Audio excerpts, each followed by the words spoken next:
আমাদের প্রভু এক নবীর জীবন বিধানে ওই শিবানী কোরা। আমাদের প্রভু এক নবীর জীবন বিধানে ওই শিবানী কোরা। তবু কেন এক না মুসলমান, এক করিয়া বোবা, ঠিক কিনা? তবু কেন এক না মুসলমান, এক করিয়া বোবা। বাইতুল্লাহ মদিনা শরীফ উহুদ পাহাড় বদরের মাঠ, ঠিক কিনা?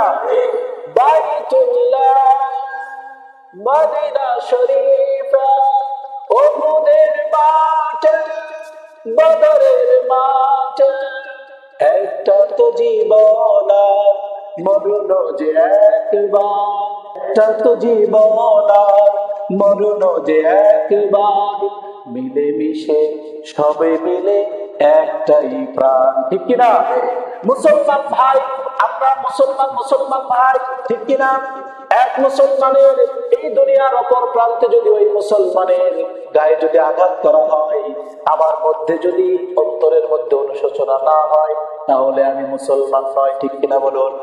ওই মুসলমান আঘাত পাচ্ছে, ওই মুসলমানকে হত্যা করা হচ্ছে, আমাকেও মনের মধ্যে কষ্ট পাইতে হবে, ঠিক কিনা? এইটাই তো মুসলমান। মুসলমান পুরাটা একটা শরীরের প্রাণ, ঠিক কিনা? শরীরের মধ্যে আমার হাতে যদি হাত কেটে যায়, আমাকে ব্যথা লাগবে কিনা বলেন? আমাকে ব্যথা লাগবে।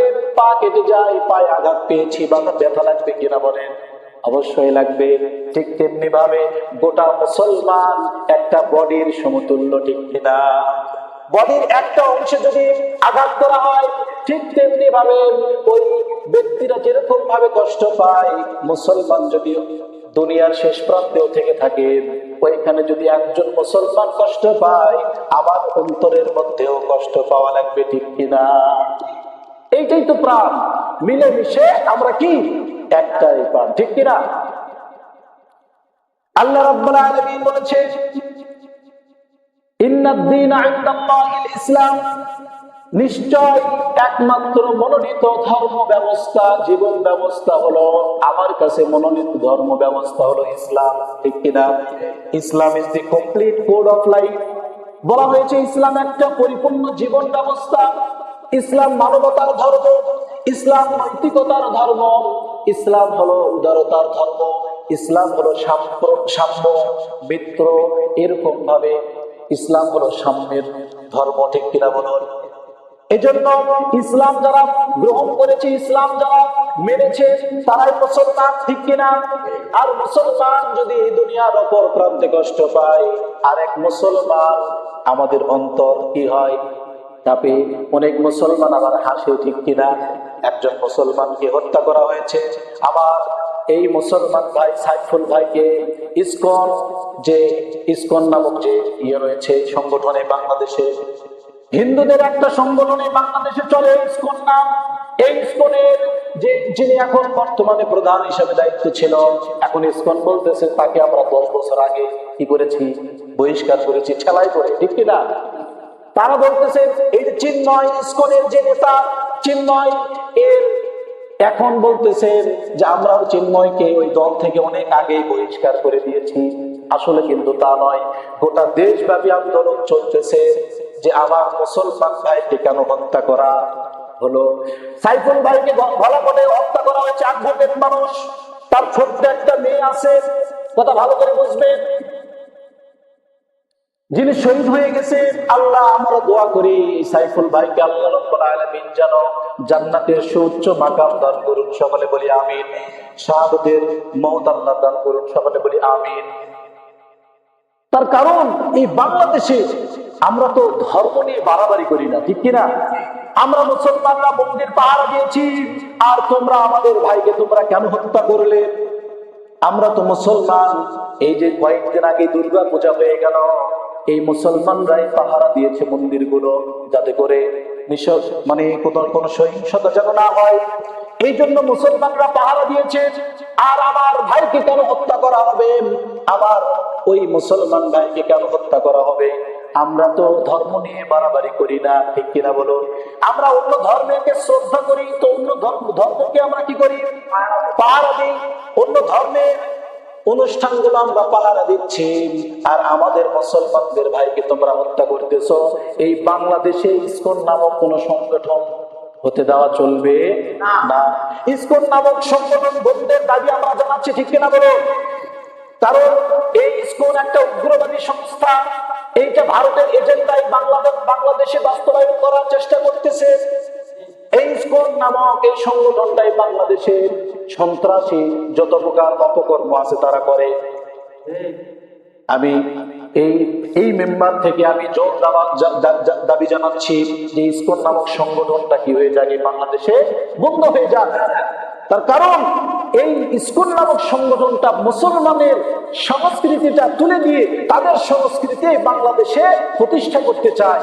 এটা কখনোই আমরা হতে দিব না। হিন্দুত্ববাদী এই বাংলাদেশে, এটা শাহ ওলিউল্লাহর দেশ, শাহজালালের দেশ, ওলিয়া উলিয়ার দেশ। এই বাংলাদেশে কখনোই হিন্দুত্ববাদী কখনোই চলতে দেওয়া হবে না। এই ওলি আল্লাহর বাংলাদেশ, এই শহীদ গাজীর বাংলাদেশ, রহম করুন আল্লাহ, রহম করুন আল্লাহ, ঠিক কিনা? ওলিয়া উলিয়ারা এই বাংলাদেশে ইসলাম প্রতিষ্ঠা করেছে, ইসলাম এনেছে। আর সেই ওলিয়া উলিয়ার বাংলাদেশে তুমি হিন্দুত্ববাদী কায়েম করতে চাও, কখনোই তা হতে দেওয়া হবে না। এজন্য বলা হয়েছে মুসলমান এক জাতি, তোমরা এক হও। আমরা তো আজকে মুসলমান বিভিন্ন দলে বিভক্ত হয়ে পড়েছি, বিভিন্ন দলে বিভাজন হয়ে পড়েছি। এই বিভাজন বাদ দিয়ে আমাদেরকে কি করতে হবে? ঐক্যবদ্ধ হতে হবে, এক প্ল্যাটফর্মে আসতে হবে। মুসলমানরা কে কোন দল করে আমি জানি না, কে কোন দল আমরা করি, সমস্ত দল মত ছেড়ে দিয়ে মুসলমান এক জাতি এই বাংলার জমিনে ইসলাম কায়েম হোক, এটা আমরা চাইতে ইনশাআল্লাহ। আল্লাহ কবুল করুন, সকলে বলি আমিন। আমরা দীর্ঘ 7 দিন পর জুমার সালাতে এসেছি। আল্লাহ রাব্বুল আলামিন আমাদের সবাইকে এই জুমার সালাতে আসার তৌফিক এনায়েত করেছেন, বিধায় কিন্তু আমরা আসতে পেরেছি, ঠিক কিনা? আমরা অনেক মানুষ এই সময় মাঠে ঘাটে কাজকর্মে ব্যস্ত রয়েছে, কাজের মৌসুম চলে আসছে, বলতেছে যে হুজুর তো বকবেই, হুজুর তো কথা বলবেই, আমরা পরে যাই, খুতবার টাইমে গেলেই হবে। এমন কে করছেন আমার যে খালি যে নামাজটা ধরো তাহলেই হবে। অনেক মানুষের মসজিদে ফাঁকা, কাজকর্মে ব্যস্ত, কিন্তু আল্লাহ রাব্বুল আলামিন আমাদেরকে যাচাই বাছাই করে আগে ভাগে মসজিদে আসার মতো সুযোগ দান করেছেন। সে আল্লাহ রাব্বুল আলামিনের দরবারে শুকরিয়া। সকলে বলি আলহামদুলিল্লাহ। আমরা শেষে দরুদ সালাম পেশ করছি বিশ্ব মানবতার মুক্তির দূত আমাদের সময়তের কান্ডারি জনাবে মুহাম্মদ রাসূলুল্লাহ, সকলে বলি সাল্লাল্লাহু আলাইহি ওয়াসাল্লাম। আমি গত জুমে আলোচনা করতেছিলাম হযরত মুআয ইবনে জাবাল রাদিয়াল্লাহু তাআলা আনহুকে আল্লাহ রাসূল সাল্লাল্লাহু আলাইহি ওয়াসাল্লাম 10টি উপদেশ প্রদান করেছেন। তার মধ্যে সর্বপ্রথম যে উপদেশটা সেটা আমি আলোচনা করতেছিলাম, সেই প্রথম নম্বরে বলা হয়েছিল যে কি, তোমাকে যদি হত্যা করা হয় এবং জ্বালিয়ে দেওয়া হয়, তোমরা কখনোই শিরিক করো না, শিরিক করা চলবে না। হযরত লোকমান হাকিম ইনি বলেছিলেন তার পুত্রকে নসিহত পেশ করার জন্য, উনি বলেছিলেন যে কথাগুলো আল্লাহ রাব্বুল আলামিনের এতটা ভালো লেগেছিল, তার কথাগুলো আল্লাহ রাব্বুল আলামিন কোরআনুল কারীমের মধ্যে কোট করে দিয়েছে। সুবহানাল্লাহ। শুধু তাই নয়, হযরত লোকমানের নামে একটি সূরা নাযিল আল্লাহ পাক করে দিয়েছেন। সুবহানাল্লাহ। লোকমান, সূরাতুল লোকমান, লোকমান নামে আল্লাহ সূরা নাযিল করে দিয়েছেন। আল্লাহ পাকের এতটা পছন্দ হয়েছিল তার কথাগুলো। তিনি তার পুত্রকে নসিহত পেশ করার সময় একটি কথা বলেছিলেন, ইয়া বুনাইয়া লা তুশরিক বিল্লাহ। আল্লাহ রাব্বুল আলামিন এই কথাগুলো সূরাতুল লোকমানের মধ্যে কোট করে দিয়েছেন। তিনি তার ছেলেকে বলতেছে, হে আমার পুত্র, ইয়া বুনাইয়া, হে আমার পুত্র, লা তুশরিক বিল্লাহ, তুমি কখনোই আল্লাহর সঙ্গে কাউকে শরীক করবে না। হযরতে লোকমান হাকিম উনি ওনার ছেলেকে উপদেশ দিতে গিয়ে সর্বপ্রথমেই বলেছিলাম, তুমি কখনোই শিরিক করো না, আল্লাহর সঙ্গে কাউকে অংশীদার স্থাপন করো না।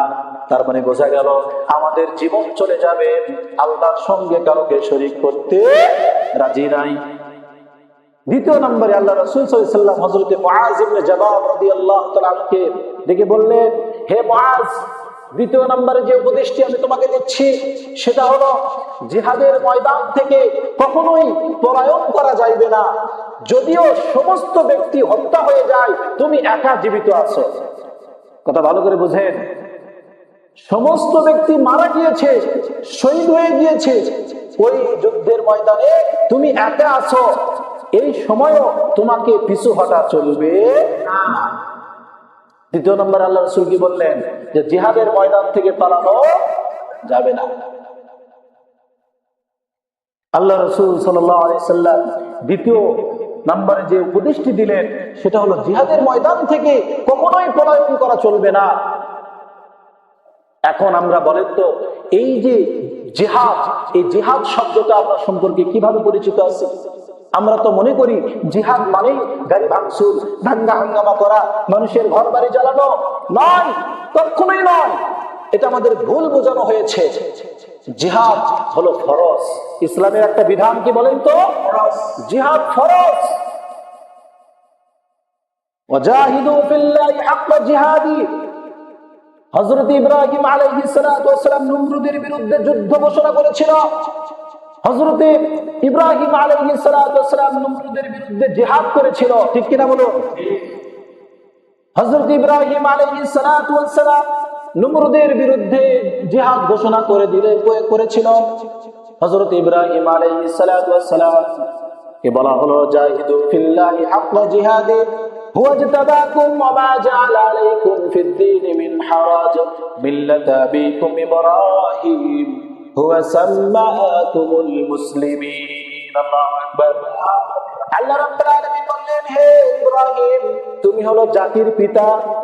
তুমি হলো কি বলেন? মুসলমান জাতির পিতা। সেটা কে বলেন? হযরতে ইব্রাহিম আলাইহিস সালাতু ওয়াস সালাম। আমাদের কিছুদিন আগে আমাদের বাধ্যগত বলাই লাগতো শেখ মুজিব, বাধ্যগত বলা লাগতো। সরকারি চাকরির ইন্টারভিউ দিতে গিয়েছেন, আপনি যদি একটু করে বলেছেন শেখ মুজিবুর রহমান, আপনার চাকরি হয় নাই, বঙ্গবন্ধু শেখ মুজিবুর রহমান বলতে হবে। আমার বন্ধুর কাছ থেকে শোনা, আমার বন্ধু চাকরি নিতে গিয়েছে, ইন্টারভিউ উনি প্রশ্ন করেছে আমাদের জাতির পিতার নাম কি, উনি শুধু বলেছিলেন শেখ মুজিবুর রহমান। বলতেছে হয় নাই, হয় নাই, তুমি সম্মান প্রদর্শন করো নাই। জাতির পিতার নাম হলো বঙ্গবন্ধু শেখ মুজিবুর রহমান। কথা ভালো করে বুঝবেন। আল্লাহ বলতেছেন কি? মিল্লাতা আবিকুম ইব্রাহিম। মুসলমান জাতির পিতার নাম কি বলেন? ইব্রাহিম আলাইহিস সালাতু ওয়াস সালাম। যদি মুজিবুর রহমান দেশের জন্য, ইসলামের জন্য ভালো করে থাকেন, আল্লাহ তাকে উত্তম জাযা প্রদান করবে, ঠিক কিনা? কিন্তু এই মানে এই নয় যে আমি কোরআনের আয়াতকে পরিবর্তন করে দেব, ঠিক কিনা? কোরআনের আয়াত কখনো পরিবর্তন হতে পারে না। মুসলমান জাতির পিতা যারা মনে করবে আমার অন্য কেউ, তাহলে তার সঙ্গে কিয়ামতের ময়দানে তার হাসর নাসর হবে, ঠিক কিনা? নাউজুবিল্লাহ। আল্লাহ রাব্বুল আলামিন এই যে ইব্রাহিম আলাইহিস সালাতু ওয়াস সালাম আমাদের জাতির পিতা, ইব্রাহিম আলাইহিস সালাম আমাদের কি পিতা? জাতির পিতা। জাতির পিতা ইব্রাহিম খলিলুল্লাহ, তিনি হলেন আল্লাহর বন্ধু। তিনি হলেন কি বলে? আল্লাহর বন্ধু। আমরা জাতির পিতা কাকে মনে করি? সবাই বলেন হযরতে, সবাই বলেন কি? ইব্রাহিম খলিলুল্লাহ। জাতির পিতা ইব্রাহিম আলাইহিস সালাতু ওয়াস সালাম। এইটা আমরা মনে প্রাণে কি করি? বিশ্বাস করি। যদি বিশ্বাস না করেন তাহলে কোরআনে আয়াত পাল্টে দেন। আল্লাহ বলতেছেন, মিল্লাতা আবিকুম ইব্রাহিম হুয়া সাম্মাকুমুল মুসলিমিন। যারা এই জাতির পিতা ইব্রাহিমকে মানবে, হুয়া সাম্মাকুমুল মুসলিমিন, তারাই তো অতঃপর মুসলমানের অন্তর্ভুক্ত হয়ে যাবে। আর মুসলমান হলে আল্লাহ রাব্বুল আলামিন ঘোষণা করে বলেন, তোমরা মুসলমান না হয়ে মরো না। অন্য আয়াতে আল্লাহ বলেছেন, আল্লাহ বলেন, ইয়া আইয়ুহাল্লাযীনা আমানুত্তাকুল্লাহা হাক্কা তুকাতিহি ওয়া লা তামুতুন্না ইল্লা ওয়া আনতুম মুসলিমুন। আল্লাহ রাব্বুল আলামিন বলেন, ইয়া আইয়ুহাল্লাযীনা আমানুত্তাকুল্লাহ, হে ঈমানদারগণেরা, তোমরা আল্লাহ তাআলাকে ভয় করার মতো ভয় করো। ঠিক কি না? ভয় করার মতো তোমরা ভয় করো। শুধুমাত্র মুখে বললে হবে না, কাজে পরিণত করতে হবে।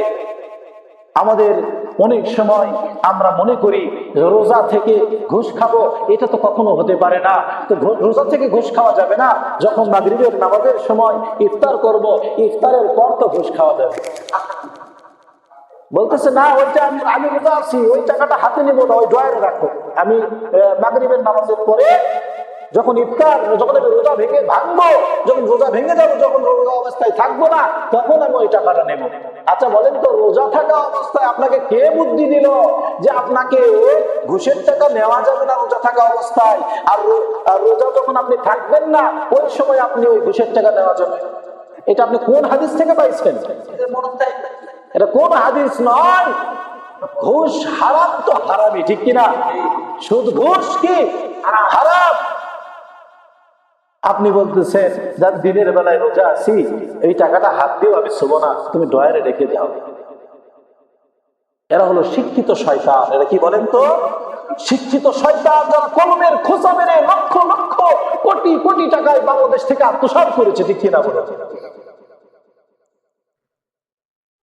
এজন্য আমাদের সুদ ঘুষ জেনা ব্যভিচার থেকে হেফাজতে থাকতে হবে। যেটা হারাম হারাম, ঠিক কিনা? হযরত ইব্রাহিম আলাইহিস সালাম নমরুদের বিরুদ্ধে জিহাদ ঘোষণা করেছিল। নমরুদকে বলল, আমি কখনোই তোমাকে খোদা মানব না। ইব্রাহিম আলাইহিস সালাম যখন সবাই মেলাতে চলে গেল, মেলাতে যাওয়ার পর, মেলাতে যাওয়ার পূর্বেই ইব্রাহিম আলাইহিস সালামের কাছে এসে বলল, হে ইব্রাহিম, চলো আমরা মেলায় যাই, চলো আমরা মেলায় যাই। তখন ওই সময় ইব্রাহিম আলাইহিস সালাম বললেন, ইন্নী সাকিম, নিশ্চয় আমি অসুস্থ। নিশ্চয় আমি কি অসুস্থ। কিন্তু ওই সময় শারীরিক অসুস্থ নয়, মনের দিক থেকে অসুস্থ, ঠিক কিনা? এই জায়গায় হযরত ইব্রাহিম আলাইহিস সালাম মান্তিক করে কথা বলেছেন যে আমি অসুস্থ। আমি কি অসুস্থ, এটা উল্লেখ করে নাই যে আমি শারীরিক ভাবে অসুস্থ না মানসিক ভাবে অসুস্থ, ঠিক কিনা? অসুস্থ দুই ধরনের হয়, একটা হলো শারীরিক আর একটা হলো মানসিক, মনের অসুখ। তো মনের অসুখটা ছিল ওইটাই যে এই এক আল্লাহর জমিনে কিভাবে আল্লাহর রুবুবিয়্যাত, আল্লাহর রব, আল্লাহ যে একমাত্র রব, এই একক ইলাহের দাওয়াত কিভাবে প্রচার প্রসার করা যায়, কিভাবে আল্লাহর জমিনে আল্লাহর দ্বীন কায়েম করা যায়, ঠিক কিনা? এইটাই তো মনের চাওয়া পাওয়া ছিল হযরত ইব্রাহিম আলাইহিস সালাম। সবাই মেলাতে চলে গেল। মেলায় আনন্দ ফুর্তি করার পর যখন এরকম ভাবে মেলায় এরকম ভাবে তারা করে আরম্ভ করে দিয়েছিল, এই সময় এর ফাঁকে হযরত ইব্রাহিম আলাইহিস সালাম তাদের উপাসনালয় গেছে। যাওয়ার পরে দেখতে পাচ্ছেন এরকম ভাবে বিশাল মূর্তি এরকম ভাবে দান করানো আছে, বহু মূর্তি, অনেক মূর্তি। এই মূর্তিগুলো এক একটা নাম তারা দিয়েছে, ঠিক কিনা বলো? তারা এক একটা নাম দিয়েছে।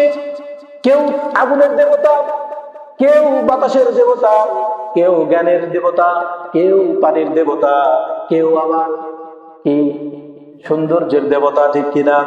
এরকম ভাবে তারা এই যে দেবতাগুলো সাজিয়ে রেখেছে। হযরত ইব্রাহিম আলাইহিস সালাম বাসা থেকে একটা কুরআন নিয়ে এরকম ভাবে কুরআন দিয়ে শুরু থেকে এরকম ভাবে মূর্তিগুলোকে আঘাত করা শুরু করে দিয়েছে। একদিক থেকে এরকম ভাবে মূর্তিতে আঘাত করতেছেন।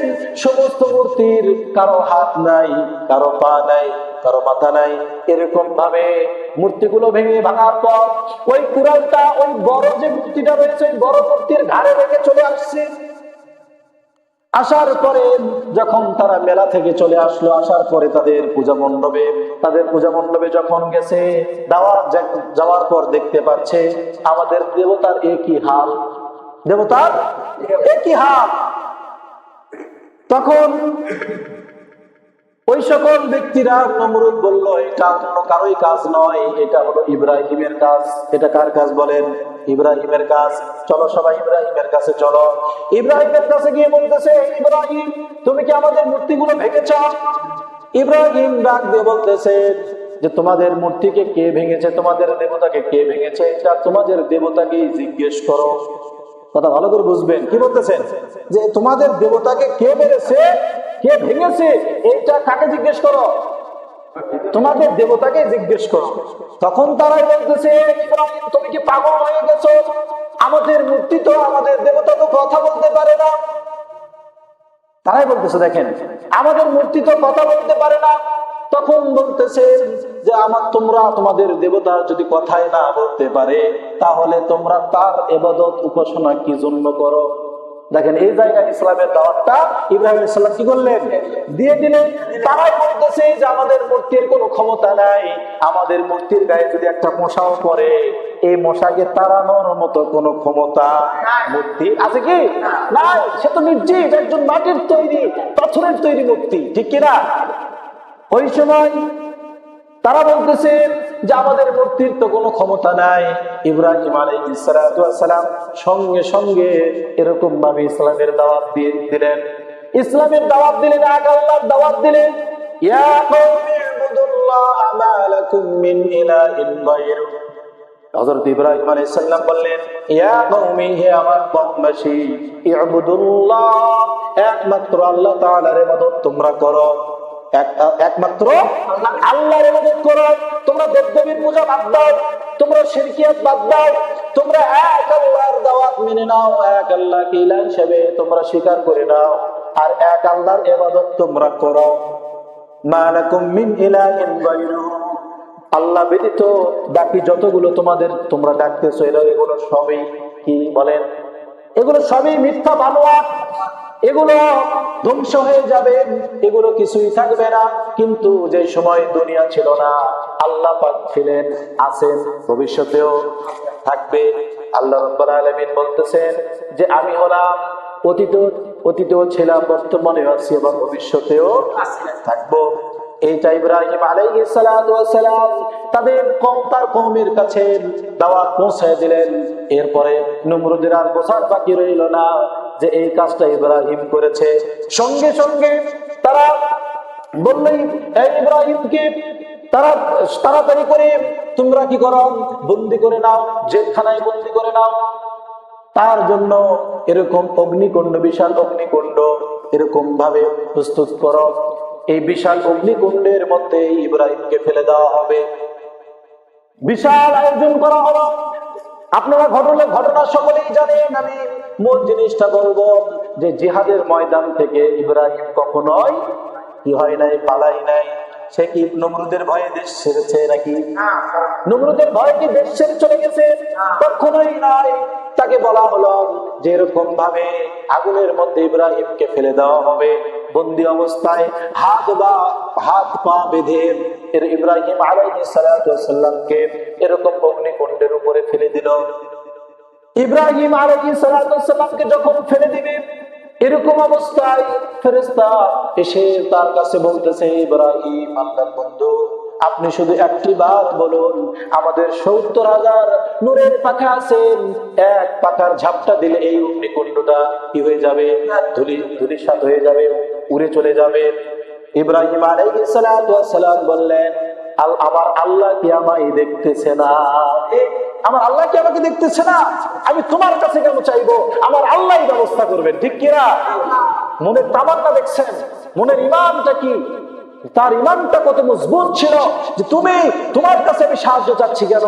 আমার আল্লাহ, যে আল্লাহর কারণে আমাকে আগুনের মধ্যে ফেলে দেওয়া হচ্ছে, সেই আল্লাহই তো উত্তম ব্যবস্থাকারী। সুবহানাল্লাহ। আল্লাহ বলেন আমি উত্তম ব্যবস্থাকারী। আল্লাহর সঙ্গে সঙ্গে আগুনকে বললেন, ইয়া রুকুনি বারদাও ওয়া সালামান আলা ইব্রাহিম, হে আগুন তুমি আমার ইব্রাহিমের জন্য না ঠান্ডা না গরম, এরকম একটা উষ্ণদায়ক আবহাওয়ার মতো হয়ে যাও। সুবহানাল্লাহ বলি। আল্লাহ আগুন কার কথা শুনবে বলেন? আগুন কার কথা শুনবে? আল্লাহর কথা শুনবে। আগুন সঙ্গে সঙ্গে না শীত না গরম, এয়ার কন্ডিশনের মতো হয়ে গেল। ইব্রাহিম আলাইহিস সালামকে যখন ফেলে দেওয়া হলো, ফেলে দেওয়ার পর তার গায়ের একটা বোম পর্যন্ত পড়ে নাই। সুবহানাল্লাহ বলেন। তারা বাহির থেকে যখন এরকম দৃশ্যটা দেখতে পাচ্ছেন যে ইব্রাহিম এখনো পর্যন্ত অক্ষত অবস্থায় আছে, সুবহানাল্লাহ বলে, তখন নমরুদ ডাক দিয়ে বলতেছে, হে আগুন, তোমার কি জ্বালাবার ক্ষমতা আজকে হারিয়ে গেছে? তোমার কি জ্বালাবার ক্ষমতা হারিয়ে গেছে? এই কথা শোনার পরে আগুন আল্লাহকে ডাক দিয়ে বলে, না আল্লাহ, আমি আগুন, আমার জবানটা একটু খুলে দেন, আমি একটু কথা বলবো। সুবহানাল্লাহ।